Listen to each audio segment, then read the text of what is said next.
morning, everybody. I am thrilled that you're here. Happy Thursday. It's starting to almost feel like fall here, which is a little bit crazy having a cool morning, but it sure has been a wacky weather year, hasn't it? So, okay, I'm Rita Hickman, body-mind expert, shiatsu massage therapist, and I help women deal with toxic and narcissistic relationships.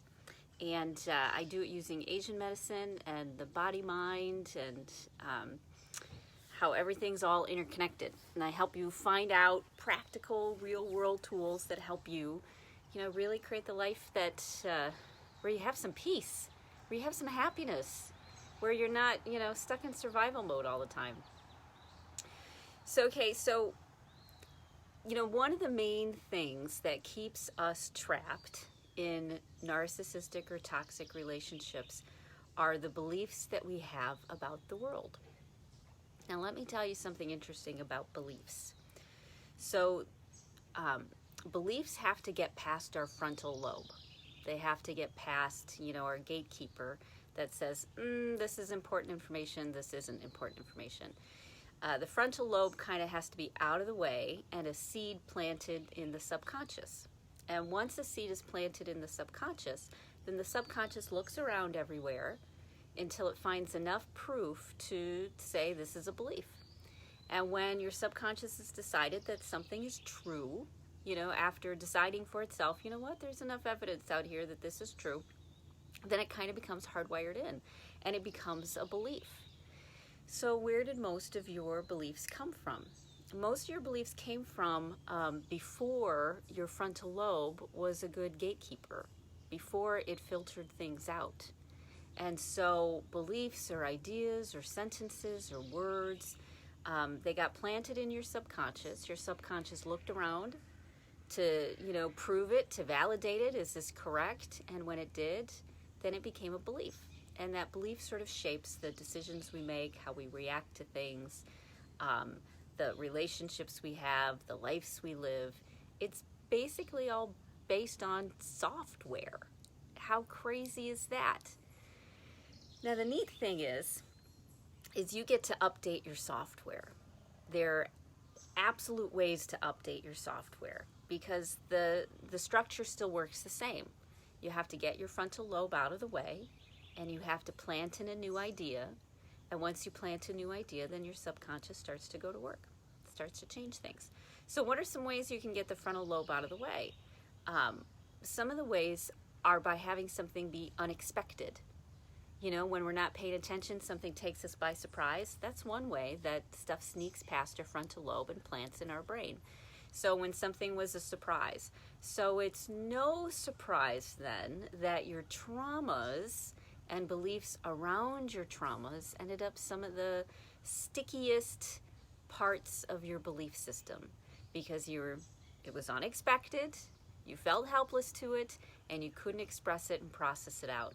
And so instead, a belief or an idea was planted, like somebody yelling at you or something that your brain came up with, that said, this must be because I'm not lovable. How is this my fault? And that's just a normal, natural thing that kids do. They're very kids. They're thinking about, what does this have to do with me? And this happening outside of me must be my fault. Are you starting to see some of the beliefs that might have been planted in your head a long time ago? And interestingly enough, there's evidence that shows that when things are said while a baby is still a fetus, while it's still in the womb, when something is said, it still imprints on the brain. It still makes an impact. So even if it was a belief of, we don't want this child, even if they kept, even if that was just discussed but not really on the table, it ends up being imprinted on the brain. And we sit there thinking that this is true, we're not wanted. Because our brain then looks around, filters everything else out, and decides, aha, it is true. I'm not wanted. I'm not valuable. So then, 40, 50, 60 years later, you're stuck with these beliefs still and wondering, how did I end up in these relationships? How did I end up feeling so miserable and unhappy and conflicted and hurt and sad? Because there are a few core beliefs that no one helped you grasp, that no one helped you, get planted in your brain. Belief number one is that it's helpful to have, is that, you know what, this is the way that narcissists are. It has nothing to do with me. This is the way that narcissists are. Their brain works in a way where they're still in that self-absorbed place, just like when they were a kid. They didn't grow up. They didn't evolve. They got traumatized at an age. And this is the way that they are. And as powerful, as much as I talk about how we all have the ability to change, some of the resistance to that is that change takes effort. It's not something that happens in a week or 2 weeks or a month or 3 months. It happens in small parts and pieces. A little bit here, a little bit there, like fertilizing a tree. It doesn't suddenly, some plants do. Some plants automatically, after 5 years, suddenly spring up 10 feet. That's because the whole time they've been working on their underground root system, and then suddenly change seems to suddenly happen out of the blue, unexpectedly, when in reality it was being worked on all along. And that's how change works.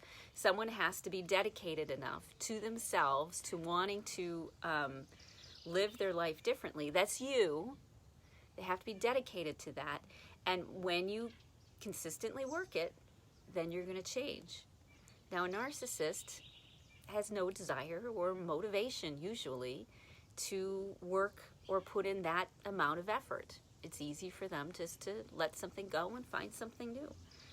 So because it takes effort, and there's no good reason for narcissists to put in all of that effort, a belief that you need to hold is that this is the way that they are. This is just the way that they are. And when you start thinking that way, you realize it doesn't have anything to do with you. It has to do with how they're wired. It has to do with their wounds. It has to do with their mindset. It has to do with their focus. And it has to do with the fact that they have no desire or need to become a better version of themselves. This is working for them. It's not a place you want to be. You don't want to be in that place of manipulation and control and insecurity. That's a terrible place. That's why you're reaching out. That's why you're watching this video, because you don't want to be in that place. But the narcissist is still comfortable with that. They're still okay with the status quo. And because you're probably extremely compassionate, you made it easy for them. There's no need for them to change. Why should they? Why bother? Because everything is working. So when you come to the conclusion that this is just the way that they are, it has nothing to do with you, you're able to start detaching from it. You're able to start looking, as a friend of mine would call, an urban anthropologist. You're able to look at them almost as a study, almost as, wow, who are you? Who really, really are you? What's underneath all that? How interesting and fascinating. What makes you this way? Or you may be to the point where you just don't care. You're like, you know what? I've done this for 40 years. I'm tired of this. I don't need to do it anymore. I've dealt with it since I was a kid, and I've reached my limit. I don't care how you work, and I'm good with that. So belief number one is, this is just the way that they are. It has nothing to do with you. Belief number two is that you don't deserve to feel the way that you feel. Just like a narcissist doesn't deserve to feel as conflicted and upset and unhappy and miserable as they are, even though to everybody else they look fine and happy and balanced. You, on the other hand, you aren't comfortable with where you're at, and you don't deserve to feel the way that you feel. You don't. That's a belief that was planted in your brain, that it's your fault, and for some bizarro reason, either from religion or a conservative family, that was put onto you, that you have to earn love. You have to earn feeling good. And if you don't work at it, and if you don't prove that you're deserving of love, then, and if you don't do enough or work hard enough or figure it out enough, only then might you deserve it. And so a narcissist really keeps, people entrapped by that, by making them always feel like they don't deserve love, and that's why they're not getting it, that it's their fault. Now, that's a normal belief we develop as a kid, because as a kid, our brains aren't developed yet. We can't rationalize these things out. We can't figure them out. That's why we need good parents. Parents that, or grandparents or a support system, when we're a kid, to help us figure these things out. But a lot of people didn't. And because they didn't figure it out, when something went wrong, when they didn't have love, when someone attacked them, you come up with the only belief that you can, is that there was something that you did that caused the love to go away. And because there was something that you did that caused the love to go away, then if only you would figure it out, if only you would be deserving, if only you would be worth it, then you would get love, then you would feel good. It's crap. Everybody deserves love. Every single person deserves to feel loved. That's why you end up with people who love, mass murderers and psychopaths and sociopaths, because everybody really does deserve love. But you don't have to be the one to give it to somebody, and you can't give it to somebody. That's theirs. Only they can choose whether to feel love or not. And we choose to feel love by giving love. When we give love, that's how we feel love. So the narcissist is choosing not to give love, and so they won't feel love. And because they won't feel love, they're going to believe that nothing you can do, nothing you can say is going to chip past that. It's going to be some sort of divine order. So it has nothing to do whether you're deserving or not. Here's a little exercise to think about. Think about many people that don't deserve love, but they get it anyways. Fascinating, isn't it? That's part of the conflict we have. We look at all of these other people that are getting love, that are getting affection, that are getting care, like the narcissist.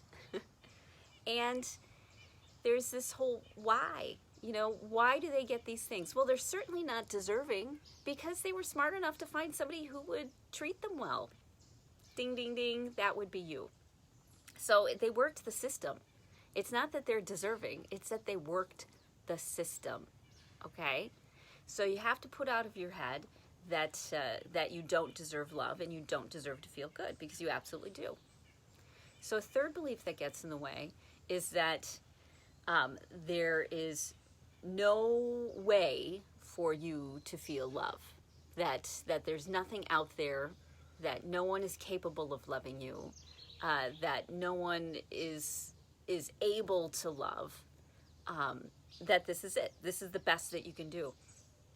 That's a wonderful, super pragmatic, practical way to look at the world, as in you take what you have and you make the best of it. And it's probably helped you through a lot of hard times. But in reality, if you're in a relationship with a narcissist, there are nice people out there. There's a lot of nice people out there. A lot of people who care. You have to find them, though. And they're not going to be in the majority.